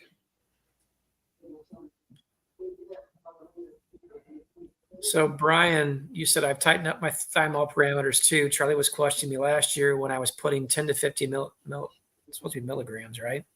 It's the same. Okay. On my pad. I think it's supposed to be pad. On my on the 8 frames last year. Brian, come back with that. I'm curious to know how were you doing that weekly for 4 weeks, or did you bump it up to 5 weeks at that or beyond? Help us understand. That's a double deep. Okay, got that.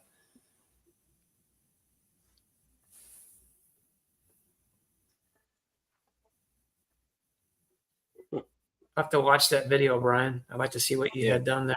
Yeah, I have to look at that.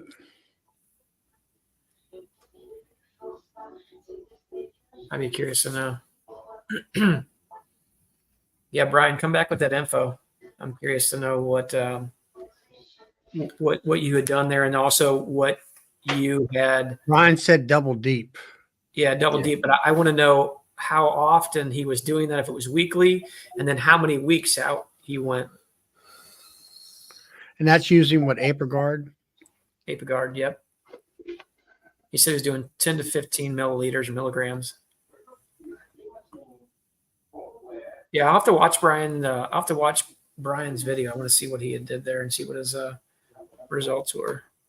Yeah, I mean, my big thing is if I can figure out, okay, if the temperature range is this, and we can, like you say, my highs consider them double deeps, with the 3 mediums. It's like, okay, do you put the card always up on top or right above the brood? That's another thing. How about if you have the brood is in the bottom, but let's say it's a double deep. Brood's in the bottom and you got honey upstairs. Do you put a shim in the middle and put the card in the middle over top of the brood? I think that's what they state.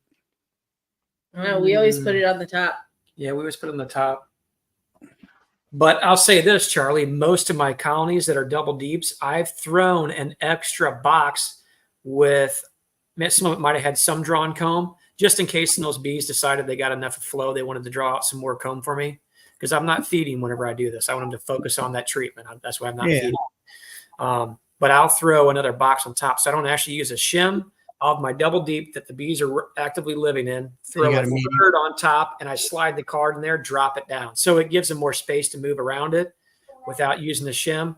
And probably gives a little more off-gassing air. I would think so. Yeah, because most of these colonies are coming, we pulled the honey supers and immediately did these checks and threw the treatments on right away. So they haven't had too much time for the population to decline, so they're still busting pretty good. I just need a little bit more detailed information for Apigard, I guess. I got the doses. I mean, it sounded like to me that 25 is the way to go as far as the heat goes. Or maybe 20, and then and that kind of a thing. So, yeah. I don't know. I only had with the 30, and I was in the 80s the whole period of time. I'm going to do my second application tomorrow. I only had one hive that I noticed had bearded pretty bad out of 40. Actually 38, but I'm saying 40, but actually I treated 38 hives. So I only had one out of 38 that showed any bearding hardly at all with 31 grams, but the temperatures highs was 85 approximately, during that period of time. Brian C., what is his channel? Does he have a channel name for it? Yeah, Brian? Give me just a second. I'm working on that. Hey, Brian, come back with the information. I'm curious to know what you did. If it was done weekly at that, what was it, 10 to 15? Flower Street, Brian. Yeah, Flower Street, Brian. Colorado, Brian. What did you do there? Tell me what you seen. If it was 4 weeks, 5 weeks, what you did there, and also if it was effective for you.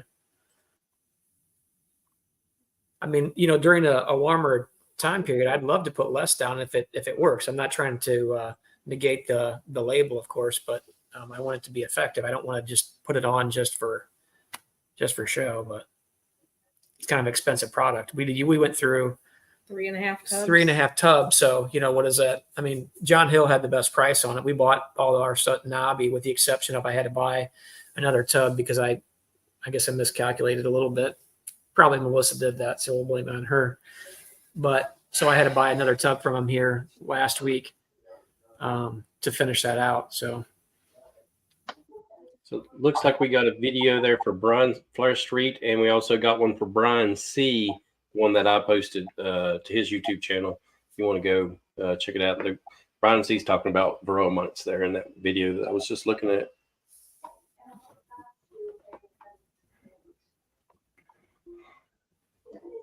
Some good information tonight, gentlemen. I appreciate it. Yeah. All right, so it's just Brian C. then. Yeah, it's Brian C. Okay. I am subscribed. Brian Cooper at 901. Are we subscribed to Brian's channel? I don't know. I don't know if I'm subscribed. I'll have to subscribe. I'm subscribed to his channel. Maybe I didn't know that he made videos, or maybe he said it and it went in one ear, not the other. I don't know. So if he did tell me that, Brian, I'm sorry. But I definitely want to go back and check that out. I think he's the one that's he's got his hives in the back garden. He's the guy that has the oil traps, and he's got a lot of scientific stuff going on, like heat and humidity and weight and what does better than others. Mm-hmm. Oh. All right. Yeah. Reminders and ultras, yeah. So Charlie, have you pulled all of your honey? Oh yeah, I'm done. And you're done. You got it all. You treatments on. Everything's pulled. Yeah, I everything was off by the 1st of July. Yeah, that's a good position to be in. And by the time, usually our flow is April, May, and June. And I'll say this year we had an extended flow of some sort. Mm-hmm. And I'm going to say it lasted more so first couple weeks of July. Mm-hmm. And we got to be watching for spot or lanternfly, which we had our beekeeping picnic here, and I was parked under a retreat. We supplement our members' mite treatments, and I had 4 or 5 people picking up, and I've got spotted lanternfly beetle juice all over my car. So they're there. They're around. I don't see them that much, but they're around, and that turns into honey. Yep. And it turns into a honey that's you got to have acquiring taste for it. It's a little bit strong. It's strong. It's got some people call it smoky taste. Some people like it, Mm-hmm. And it's kind of a dark honey. But last couple of years, when that bug first got here, I mean, they were like cicadas everywhere. You couldn't walk without stomping on 5 or 6 of them at a time. Wow. And, they're killing the grape vineyards around here because they're excreting surewater, basically. And it's getting on the leaves, which in turn makes mold and mildew, which kills the plant. Hmm. Well, the silver lining of the whole thing was we found out that, hey, why is my super sol filled up in August of honey? And we usually have to feed at supplemental field a little bit, let's say a gallon per hive. And now our supers are full. And so I pulled all my stuff off by July, and 2 weeks into July, that was when it was about 105 degrees every week. First couple of weeks there, at least 3 or 4 days a week, or not 3 or 4 days, at least a couple of days per week. And I'm worried of whether or not there's any enough food to get through that hot spell, because I'm not going to work the highs. And sure enough, the darn top supers are all full and everything. So, and it's been, it's always been 85 plus up until here in the last week or so. And so I put my I had bought Aprivar at Nobby and Formic and all that stuff. And I've got my mite treatment program. So I, throw my Aprivar in for the 6 weeks. September is going to be Formic Pro. Probably, last year, I think we got a window of 2 weeks of 75-degree weather and did all that. And then I feed, and then I'm going to do OA throughout the winter a couple times a month.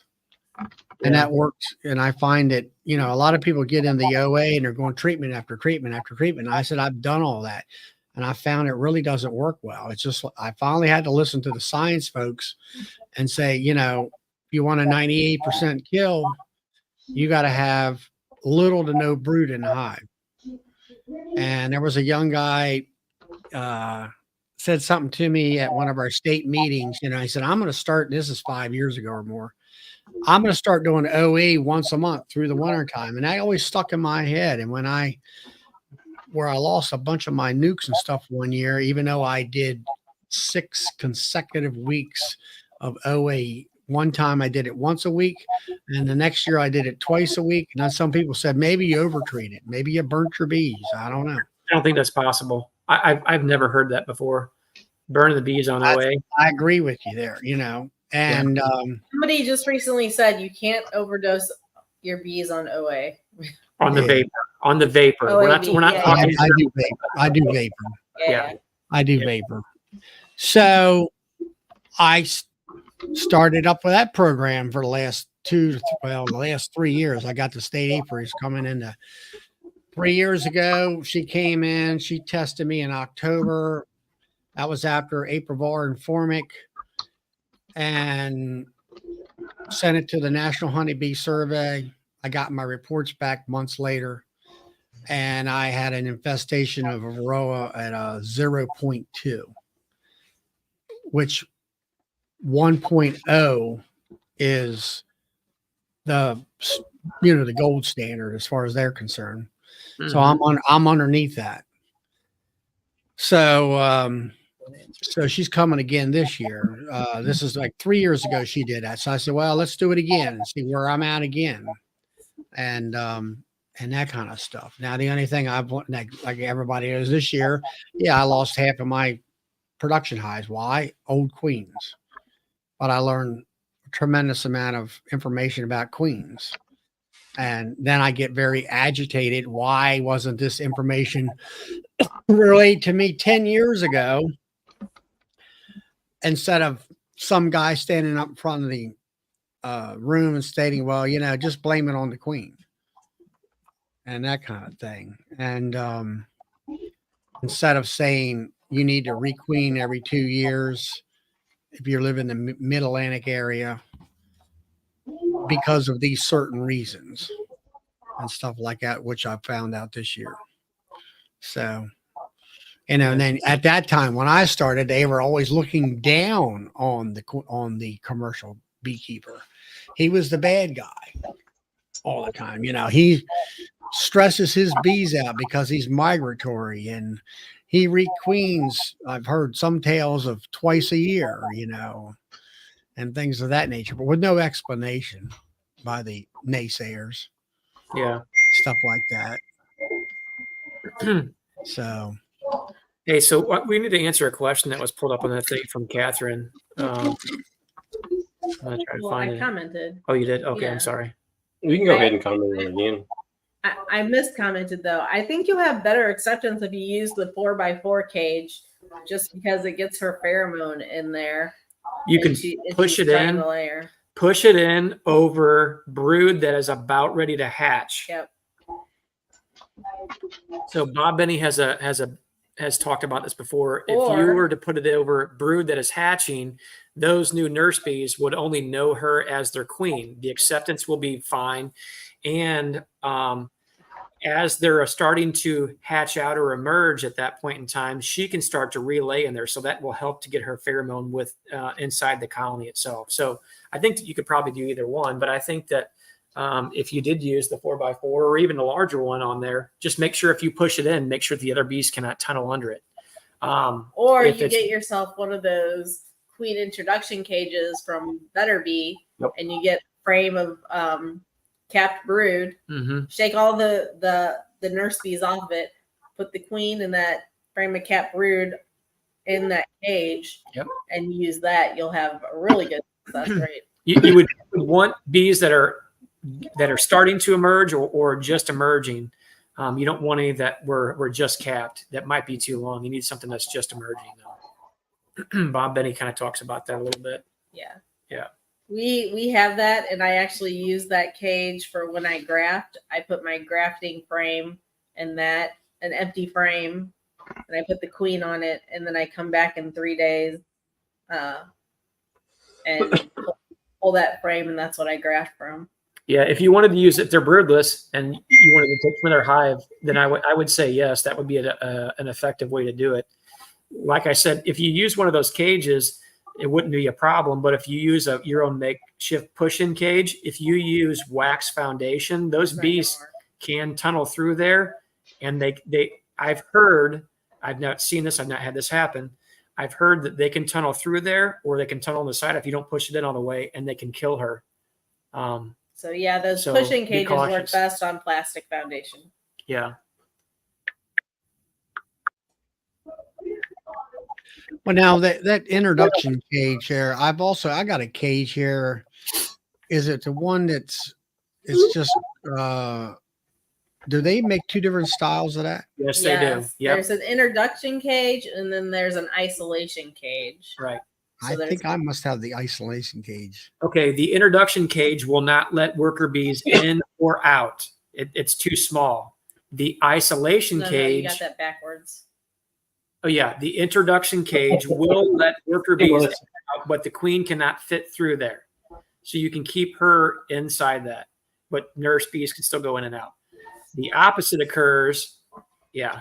Lee's highlighting it for me. So don't screw it up. Good job, Lee. The isolation cage just keeps the queen in there. Right. Yep.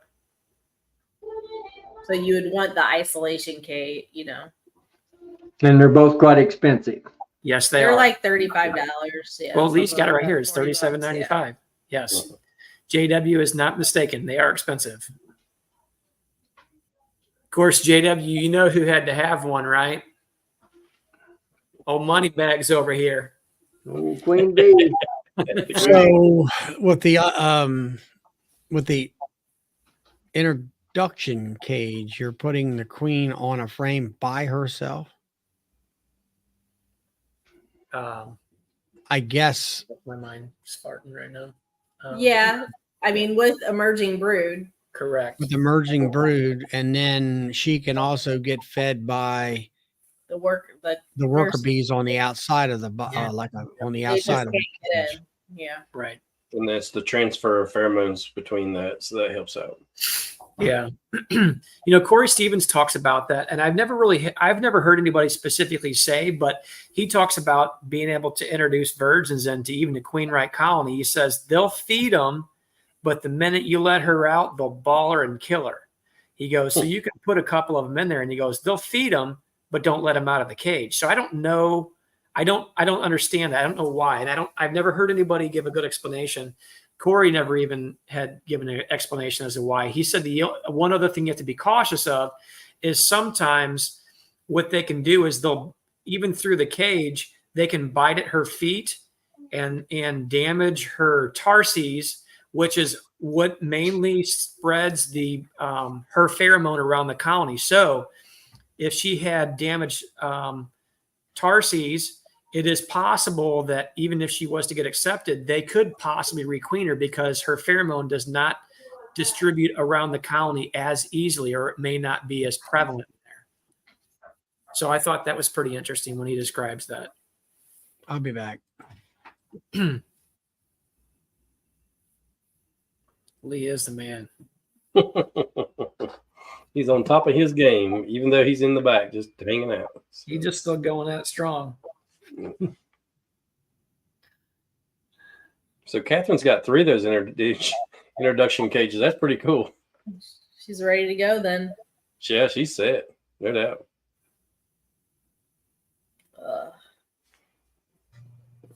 Yeah. So what do you have on your next week's agenda here, Ricky? Anything exciting? Well, I've been helping a friend just a little bit across the street, and he had some excess sheetrock left over, and we built an extension onto the house. Oh, nice. And so Rick never finished up part of the new part, so it looks like Rick's going to be working on sheetrock. So I don't mind working in it. I just hate the sanding process. Oh my gosh, I'll hang drywall all day long, but you can't pay me enough to mud it and tape it. No. Not going to happen. Yeah. We just did a cutout today, and every cutout we've ever done that we had to remove drywall, and today was one from the inside of a bay. Actually, we're in the roof line, as a matter of fact. I always tell them ahead of time, I'm like, I won't mud it and tape it. I'll put the drywall back. If I break the drywall, I'll go get a new piece. So I'll put it back in. Everything will be fine. You find somebody else to mud it, tape it, and paint it. I do not like doing it. It's an artwork. So anybody out there that can mud and tape, yeah, that's an art form. I don't mind mud and taping. It's just the sanding. I just cannot stand that dust. It's just, and it gets everywhere in the house. You know what I'm saying? You can still put a sheet up and it gets everywhere. So I would much rather be working in the bees by a long shot. Let's put it that way. Yeah. One thing that you might be able to do that would help out, if you have like a Home Depot or Lowe's by you, sometimes they'll rent these sanders that have a vacuum attachment to them that would help to keep the dust out. So that's a good idea. Yeah, I'll mention that to the wife so she can do all that sanding for me. You know what I'm saying, Tom? Yeah, well, most of them, if you got like a palm center, there's a vacuum attachment for that. Right. I mean, that's what I think most of them do today is they suck all that stuff as much as possible. I like the little block sanders, just a little soft sanding blocks. So if you're fairly decent at doing the mudding, you can really cut down on the sanding. So use just the little sanding blocks. All I really have to use. So. Yeah, I've done some smaller mudding and taping before where I didn't pull out the sanding block because I didn't want to clean up the mess. So I just use a sponge and water. If you use a big sponge and water, that'll do the same thing. Yep, you're right. You're right. So, I mean, if you're clean about it, if you're really messy about it, there's a lot to knock down, a lot of dust, a lot of work. But the sponge will work good too. Like I said, I've done it on smaller stuff before to blend it in. It works. I just don't like doing it. Yeah, there you go. Yeah, that's what I like to use right there, Lee. You got it. See, he's just always on top of stuff. I'm telling you what, that guy, he doesn't miss a beat. You know that? You don't, man. I'll tell you, I'm going to miss him not being on YouTube all the time. I told him already that I'm going to be texting him all the time, so he better be ready for it. So I know, right? We can't see each other down there in September. That thing's been bumped off, Yeah. So I'm telling you what. I didn't even go out. Subject, Rick. Changing the subject. Can I ask you a question? Have you made up your decision on Nobby? I think I'm pretty sure about 99% now, JW, that we're definitely going to Mexico. So we will not be at the Nobby this year. Okay. So I hate that, but it's part of it. How sad. Mm-hmm. I know. We don't get to see you in Louisiana. Now we're not going to get to see you in Kentucky. Well, I'm thinking I might sneak out to Missouri, maybe, early, spring. There you go. Sounds like a plan to me. I'm gonna jump in JW's boat and we're just gonna ride up there, so we'll be good. Take the plane. Yeah, take the plane. In my place. I got another question for y'all and then anybody on chat. Does anyone ever hear from Brian C's down around Memphis, and so was Gus Mitchell? Does anyone ever see or hear from him or have contact with him? He used to put out some real good information, people. Yeah, he did. Yeah. I haven't heard anything from him. I know Cayman actually met him on one of his lives not too long ago because people were asking Cayman about him. Yeah. And I think he said he's just been too busy to do anything on YouTube. Yeah. Yeah. I really enjoyed watching some of his stuff too, for sure. Yeah. I met Gus Mitchell at the first not expo, but Hot Lot down there, and he was just the nicest person. He come by, he helped me move my hives around, didn't know me, and then he put his YouTube channel. Like, man, this guy really knows his beekeeping stuff too. I was blown away. So he's definitely an awesome. I was just curious about if anyone had any contact with him. I'm not seeing or heard from him in a period of time. Well, Brian just posted that comment there that said he was having some family issues. So praying that everything is okay with him and his family. I see that now. Yes. Thanks, Brian. Yeah. Thanks, Brian. So any show of hands, who's going to the Nobby? I know Charlie is. And Tom and Melissa. Hey, Ricky, do me a favor for 1 second. Raise your hand up.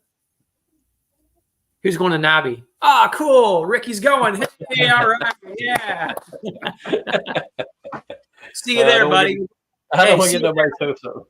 Hey, we're going to go to the Mexican restaurant, okay? I'll see you there. I'll buy your dinner if you come.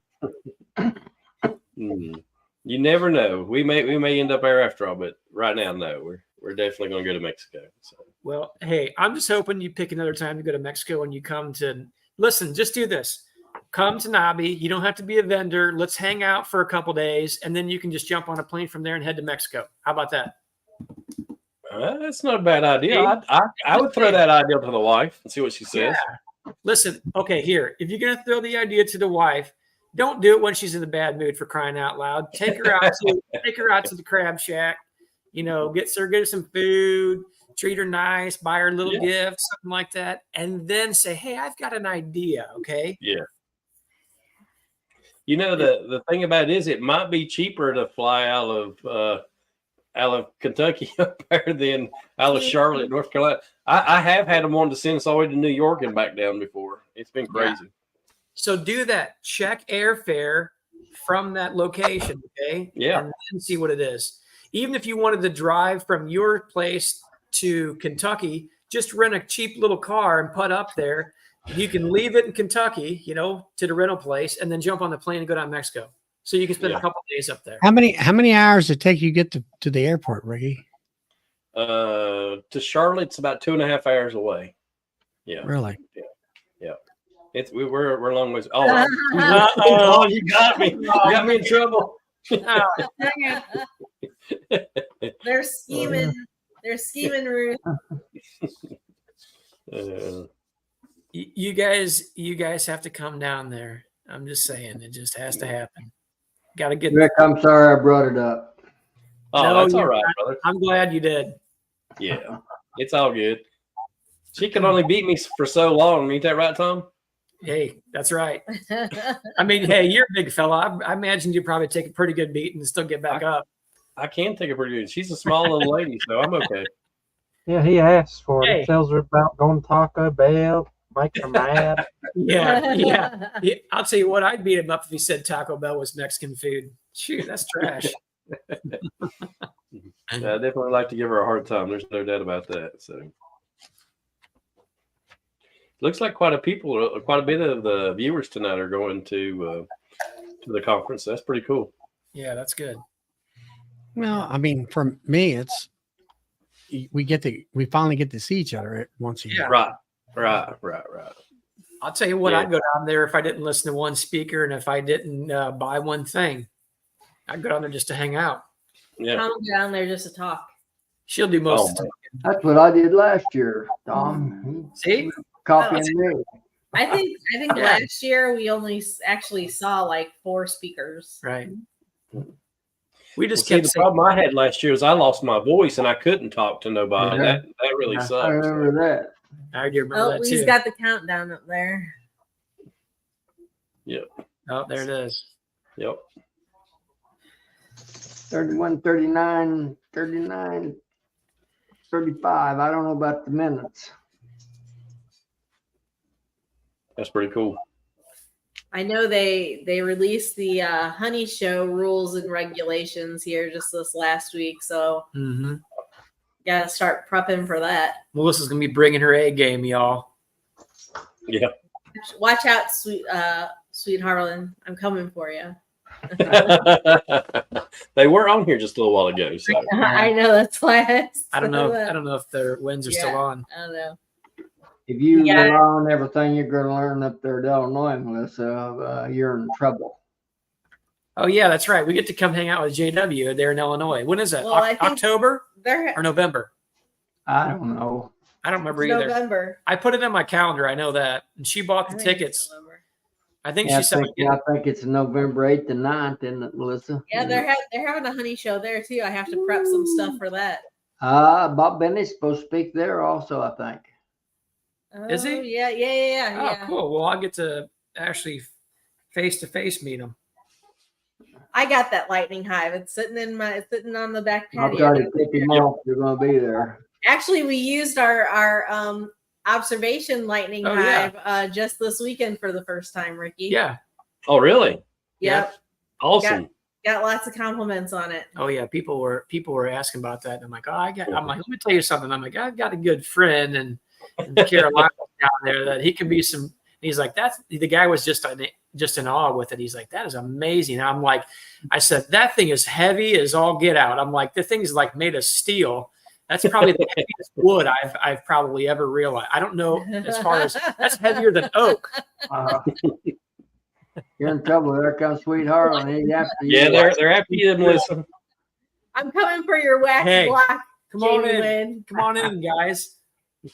Come on into the chat. We'll put on the list together, Jamie. No. Hey, I got you on the amber honey last year. He finished one place below me. So Oh, And I'll tell you, Jamie and oh my gosh, Brandy. Brandy. Sorry, Brandy. They really, I mean, I think it's more Jamie than Brandy, but I'm pretty sure that Brandy probably has to hold the house down the whole time that Jamie obsesses over that he's wax. obsessing over it. The guy's up there polishing his wax at like 2 o'clock in the morning. I tell you what, that guy's an overachiever. You know that? I can't polish that wax like a car. You know what I'm saying? It had a sweet sparkle to it. Yeah. That's the second one we got from you. That's not the lightning one. Yeah, the lightning one is the one he had at Nobby. That's the black walnut one. That one's not as heavy as the one we picked up last year. I'll tell you what, I would have swore you filled that thing with sand when I went to go pick it up. I pretty much made the boys back out, Tom. What's that? Just trying to help your back out, man. Oh my gosh! I told the boys to get it out of the truck. I told them, I said, "Hey, if you guys lift us out of the truck and carry it around to where I need it to, you don't have to go work out." Yeah, there you go. There we go. Yeah. Yeah, that is not inhabited yet. It's just sitting on the back patio because Tom's got to build a. Yeah, I got to do some more work on thing that. Get out here and let a real beekeeper keep it. You guys not going to use it. I'll put it to work. Well, we are going to put it to work. I just have to provision the spot. It'll take me 2 days to go back there and dig it out and build those walls that I need to put it into, and I just haven't made time to do that. But I should as soon as it starts to cool off a little bit. I'll make Melissa get out there and dig the ditch. Yeah, I can furnish the spot for you even. So just bring it on out. I got so lazy, I didn't even hand dig for those walls. I went over and borrowed a buddy's excavator and went out there and dug it with that. Boy, Lee is really digging up pictures. I tell you, I see that. Ooh, look at this. Hey, it's an R6. Look at that. Yeah, it is an R6. You're right. Yeah. Is that what Andrew's wanting? Yeah, my son Andrew wants an R6, and I really talk him out of it. Well, that was me and Ruth when we first met. How old were you then? I was 23. I think she was 22. Okay. Yeah. That's a good picture of you guys. Yeah, I wish I was that skinny again. Yeah. You know what I call them, don't you, Rick? What's that? Crotch rockets. Oh, yeah. That's absolutely. The problem with Ruth riding on the back of that thing, she would fall asleep. And we was coming up the mountain one day. I was going to a curve, and she kind of fell sideways. And I grabbed my arm back around her and slid her back on. I got to the top of the mountain. I'm like, what are you doing? She's like, because she's really good about leaning, right? You got to lean on a crotch rocket. And she's like, I fell asleep. I'm like, golly, you can't be doing that on one of these bikes. You must have been taking it too easy on her, you know? She fell asleep back there. Those aren't the most comfortable bikes to be on. Yeah, she likes to lay on me. She'd break my back in half because she'd lay on me and my hands would go numb trying to hold her up all the time. 30. So she says 30. He wasn't 30. Uh-oh. Hey, this sounds like me and Melissa now. Hey, listen, don't make her mad, okay? You're trying to get to Nobby for a couple of days. Don't make her mad. Just keep your mouth shut, Ricky. So did you ever have to pick any gravel out of your body riding that thing? I did go down on the bike. I was coming out of a dirt parking lot and was just starting to go down the street and took the first curve. I wasn't going but maybe 30 miles an hour, and because it had the sand on the tires and they weren't cleaned off yet, it just took me right into the guardrail. So yeah, but boss. Tom's brothers each had those before, and I picked gravel out of his one brother a couple different times. Yeah, they would try to go down the road riding wheelies all the time, and when he'd mess up, I'd get the call to go pick him up. So yeah, I never owned any of them. They both had R6s, and then they both sold them and bought R1s, and went from the 600 to the 1000s. Yeah. And I never bought any or owned any, but I'd always, when they'd come over, I'd always take their bike down the road for a spin for a little while, and that was my fix that I needed, and then I would just be like, I'd give it back to them. So it's definitely an addictive sport. And maybe that's why I like beekeeping so much. You need that adrenaline rush, right? And that motorcycle gives you that. So that's right. It does. So you're saying instead of Andrew getting the R6, we should get him into beekeeping. I agree 100%. 100%. Sounds way more safe. Yeah. Hey, if he wants to get into beekeeping, I'll give him some of the hives and he can manage them himself. That's right. So, well, guys, we're going to stop the chat here tonight. Just remember, Charlie's channel is tomorrow night. It'll be on. Charlie, what time y'all start? 8 o'clock Eastern Standard Time. Yep. And then you got Tim and Hannah, and you still got Bob, on Tuesday nights, and Grayson, and there's several other live streams out there. So good thing to listen to. I know when I'm working in my shop, I'm always turning one of the channels on just to listen to it. I'll be talking to Lee and be like, "Who are you watching tonight, Lee?" And he'll tell me, and I'll just sit out there and listen to who's chatting. So we're always trying to listen to everybody, and there's always a lot of good information out there. So I just want to say appreciate everybody in the chat tonight, and we'll see y'all next Thursday. See you right next Thursday. Bye.